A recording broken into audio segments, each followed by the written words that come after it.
Another question that I have for you, let's say I'm, again, these first-time home buyers, and I am thinking about buying a house, and the first thing that I do, instead of getting pre-approved to see how much can I qualify for, is that I start checking interest rates. I Google interest rates every day. What do you have to say to me? You're going to drive yourself crazy. But if I am already crazy, what I have to say to you. I'm already okay. Crazy. So if you're already crazy, fine. You've been in real estate for 30 years, so I'm crazy. chances are you're not all there. No. First and foremost, checking interest rates is not something that you should be doing up front. It's something that you should be doing once you've actually found a home that you want to purchase.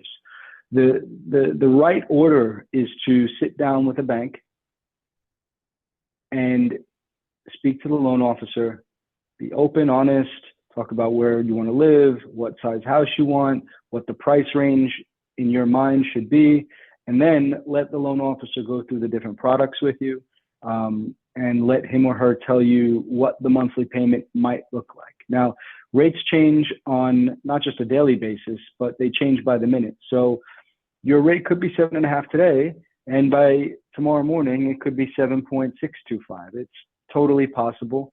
So that's why you don't really want to be shopping for rates now. You just want to get an idea of what your payment is going to be to know that you are shopping in the appropriate price range for a home.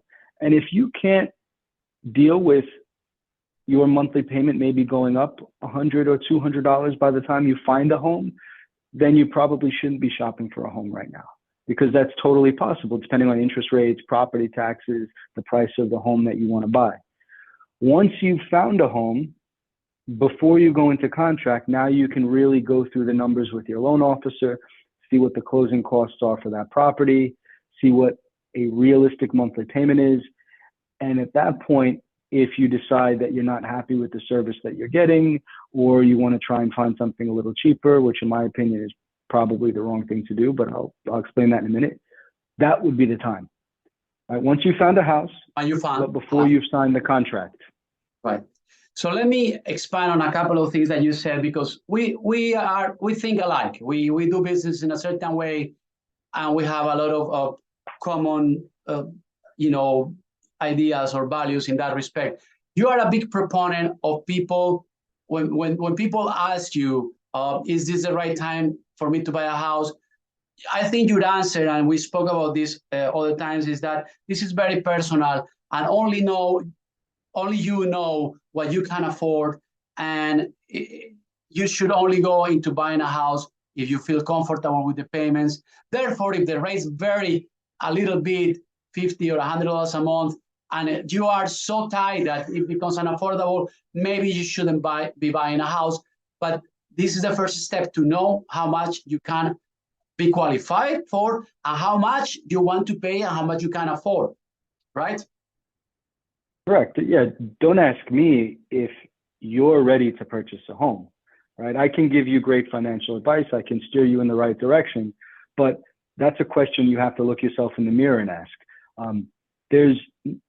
For me, there's no such thing as a right time to buy as far as the market is concerned, right? Rates go up and down, prices may go up or down, but if you are comfortable in your situation, so maybe that's your relationship.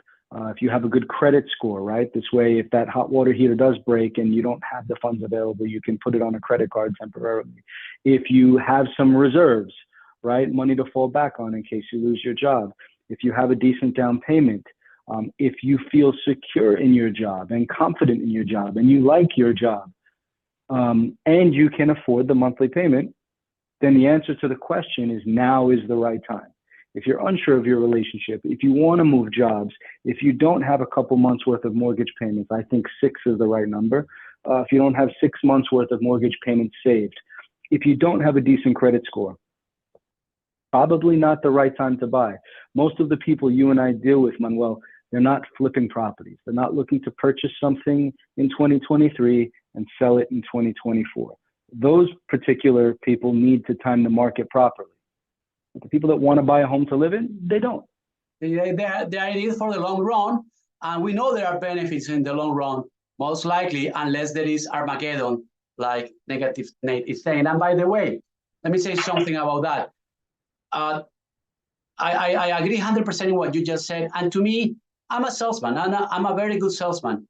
And I work with people's motivation. I don't give people motivation. I don't push people. I don't create urgency to sell or buy. But if you come to me and say, I really would like to buy a house, even though it may be hard to find a house in your price range, I like to work with people that are self-motivated. Because when people are motivated, their dreams come true. And I'm just a vehicle, a tool to make that happen. So if Negative Nate comes to me and say, what about buying a house?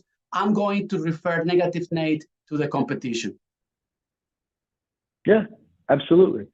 Well, we don't need negativity surrounding us to begin with, but Negative Nate is probably a waste of time. And which broker should I give? I know you can't say that. You work with all brokers. I'm just kidding. But I have a couple in mind. So do I. No, for me, I sell perspective, right? So I try to give people an outlook that they may not realize, right? One of the things is what you just did, which is the buy versus rent comparison, right? I'm very open, very honest with people. I feel like if you give people good, sound advice, most people will make the right decision themselves. Mm-hmm. You know, very few people will put themselves into a situation that they legitimately can't afford. Mm-hmm. And let me also, elaborate a little bit on another thing that you said, because we are not the only ones. We have competition and we welcome competition. But you were saying, oh, maybe you want something cheaper. Explain to me in general, what does it mean in getting a mortgage going cheaper? What could it mean as far as service? For example, Negative Nate told me that he's pre-approved by one of these banks, huge banks, national banks that have a branch on the street.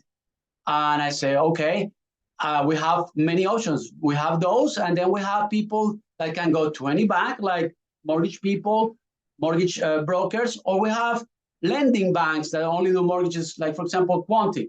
What would you say to somebody that is looking for bottom line cheap, getting a loan online, which is probably the way of the future? What could they be missing? Well, I said before, I sell perspective, right? So if I fall ill and I have a heart attack and I need to hire a surgeon, the last thing I want to do is hire the cheapest heart surgeon that I can to make sure that I get back to my old self, right? I don't want to cut corners. Wouldn't you want to be treated online by your surgeon?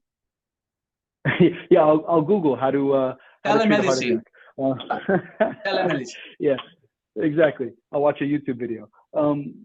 So I don't want to have, with such a big decision, the cheapest professional around. I want to have the best professional around that I can afford, right? And without being vain, there are people that sometimes say, Joe, I like you, I want to do business with you, but I can't afford you. And that's fine.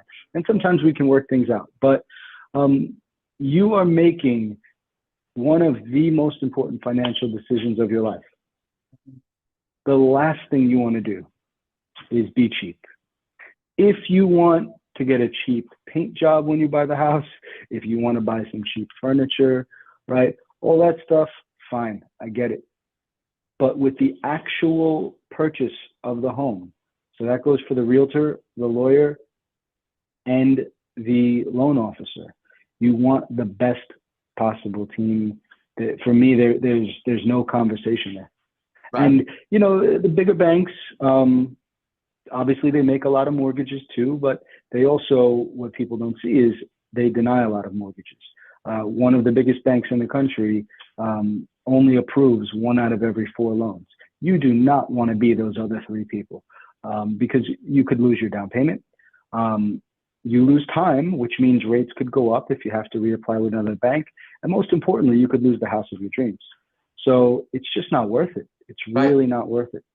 And also, no borrower is perfect, but no house is perfect. So I have dealt with the big banks, and sometimes it would make sense to go to them. For example, when you have somebody that makes 6 digits income, very good credit, they have 30% in the bank, and they're buying a property that's a cookie cutter property that is perfect, and it is a perfect deal.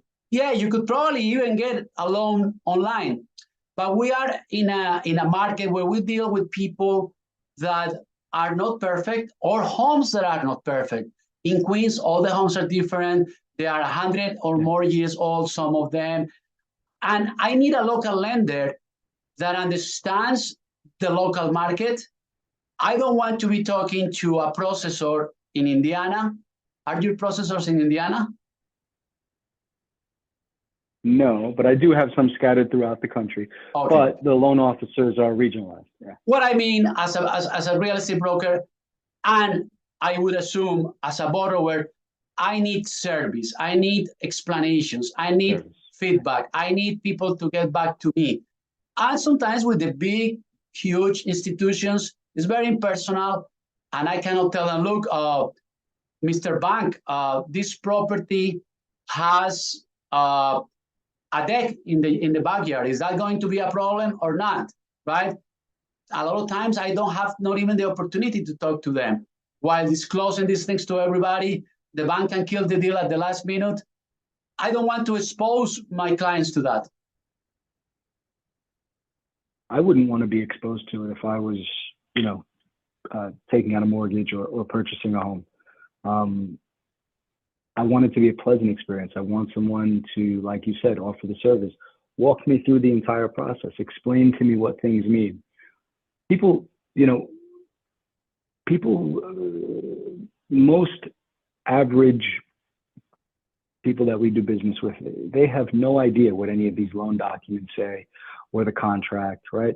Or the language on the offer that they're putting in, or the home inspection, right? So that's your job to explain it to them. It's my job to explain it to them. It's the lawyer's job to explain it to them in a language that they can understand and that they can digest, right? So that they can have input in the decisions that get made. Correct. Let me ask you something, because even though we are saying you should talk to somebody that is experienced, and you should talk to somebody that you trust, and you should get educated, people are still going to go online and they're going to Google stuff. As far as the interest rates, let's say somebody's ready to put a down payment, they found a house. I want you to talk to people. If you are comparing rates, how important is the GFE, the good faith estimate, and what is that? Right. The banking industry is heavily regulated, but like any industry, sometimes there's people that try to operate outside that regulation. We are supposed to properly disclose the fees associated with the loan to you, not just the interest rate, but also the fees, and give you the APR, which is basically a way of determining what the actual cost is to get that interest rate. There are some people out there that will dance around it or not give the proper disclosure. Therefore, they do not need to be held to it, right? They would just venture some interest rate, but not commit to it, or not to break down the cost. Exactly. And there's so much that goes into locking an interest rate, and when should you lock an interest rate? First of all, you need to find a home. You don't necessarily need to be in contract or have started the loan application to lock your interest rate, but you do need to know more or less when you're going to close, because the longer you lock your rate in for, the higher the closing costs are going to be. It's more expensive to lock in a rate for 90 days than it is for 30. Mm-hmm. So you want to get an idea from the seller. Hey, when do you think you're realistically going to move out? You're buying a 2-family that's supposed to be vacant. You want to know, when is that tenant realistically going to move into their new apartment? Oh, they don't have a new apartment yet? Okay, it's going to take you 6 months to close. and there's no reason to lock in the interest rate yet. So all of these things come into play. It's not just as simple as, hey, let's lock in the rate today for 30 days and that's it. Okay, so you are saying that this good faith estimate is a detailed breakdown of, the cost of the loan, including closing costs, including interest rate, and that it's not just about getting a house, but also about knowing the timing, because part of the cost of the loan are associated with locking the rate that you're going to have. And the longer you lock this rate, the more it costs to lock it, the more you spend in closing costs. So this is a variable that you should keep in mind. When can you close? Is the house vacant or not? Or sometimes there is a glitch in the transaction that you need to resolve, and you cannot close as fast as you would want. So I hear what you're saying about the good faith estimate. Let me ask you another question.